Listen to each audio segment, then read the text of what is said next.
Olá pessoal, tudo bem? Na aula de hoje nós vamos tratar da Revolução Industrial e da consequência direta no plano ideológico desta revolução, que será o socialismo. Preste atenção nessas gravuras. A bomba hidráulica, tear hidráulico, locomotiva a vapor e o barco a vapor. Inventos que vão caracterizar a Revolução Industrial, cujo conceito é uma série de transformações.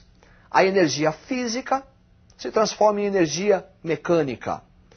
O trabalho da manufatura passa a ser feito em fábricas. Esse conjunto de transformações é designado Revolução Industrial. Esta Revolução Industrial tem por berço a Inglaterra. E vamos ter que decifrar por que foi a Inglaterra. Preste atenção no quadro. Inglaterra e as condições que ela possuía para ser o berço da Revolução Industrial. Acúmulo de capitais, mão de obra disponível, um Estado liberal, jazidas de carvão. Acúmulo de capitais, porque a Inglaterra foi a nação que mais se beneficiou daquele processo de acumulação de capitais do mercantilismo. A partir de uma exploração colonial da América do Norte, a Inglaterra se enriquece.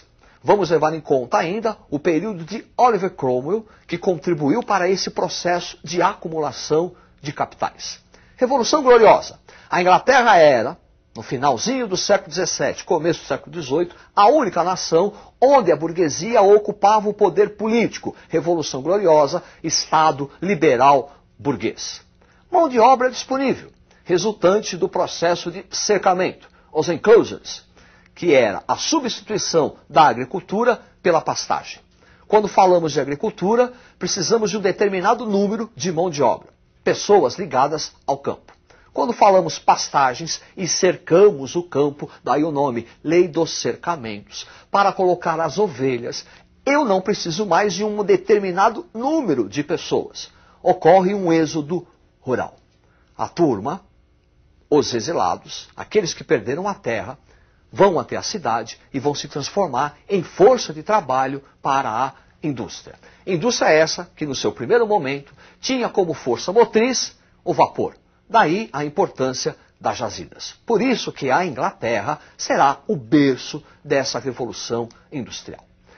Essa Revolução Industrial, esse industrialismo, vai passar por duas etapas. Nós vamos ter a primeira fase da Revolução Industrial, que vai se limitar na Inglaterra, e uma segunda fase, que é a difusão desse processo. Preste atenção no quadro. Etapas da industrialização, a primeira, século XVIII, Inglaterra, onde o capitalismo aqui será concorrencial. Os setores que vão se desenvolver é o têxtil, o siderúrgico e a agricultura agrícola. O uso do ferro e do vapor. E os principais teóricos dessa fase, Adam Smith, A Riqueza das Nações, considerado o pai do liberalismo, defensor da propriedade privada. E Davi Ricardo, que vai defender a tese do salário mínimo. Quer dizer, o trabalhador deveria receber apenas aquele salário que servisse para o seu sustento, auxiliando assim a riqueza da burguesia. No século XIX, um segundo processo de industrialização. Preste atenção no quadro. Segunda fase, século XIX. Difusão, Alemanha, Bélgica, França, Estados Unidos, Japão. Essa fase já é uma fase monopolista, imperialista e desenvolvimento do neocolonialismo.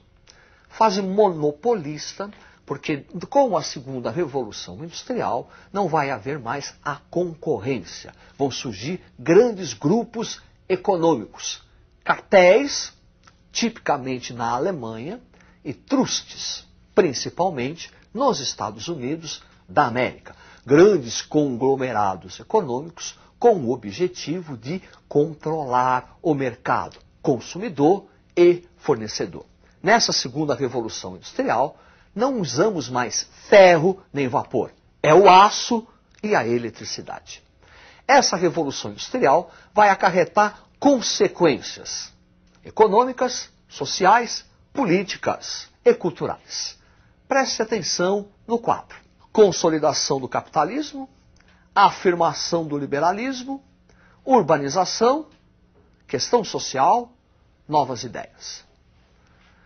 Questão social, porque com a Revolução Industrial vai se constituir as duas principais classes do capitalismo moderno.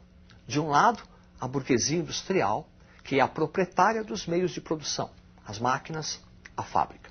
Do outro lado, a classe trabalhadora, o operário, o proletariado, que não é dono de nada, a não ser da sua força de trabalho, que é vendida a baixos preços, que é vendida por preços exploração aviltante. O trabalhador chegava a trabalhar de 16 a 18 horas. É contra esse Estado, contra a exploração de uma classe que produz a riqueza, mas não compartilha da riqueza, que se desenvolvem as ideias socialistas. Socialismo utópico, socialismo científico e anarquismo. Preste atenção no quadro.